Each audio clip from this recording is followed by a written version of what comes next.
আপনাদের বলছি, আপনার যে সহযাত্রী আপনার কাছে বা পাশে বসে আছে,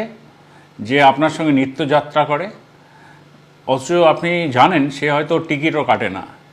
এইখানেই আমরা পূর্ব রেলের তরফ থেকে একটা স্পেশাল ড্রাইভ নিচ্ছি। এই যে সহযাত্রীরা টিকিট কাটছেন না,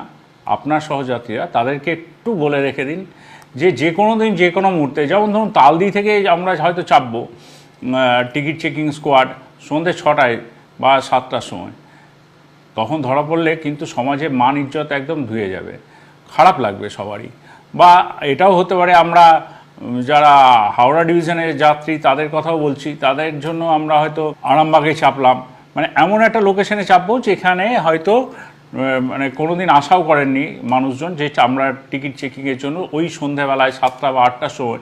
আমরা টিকিট চেকিং করব। এটা উদ্দেশ্য কিছু নয় যে টিকিট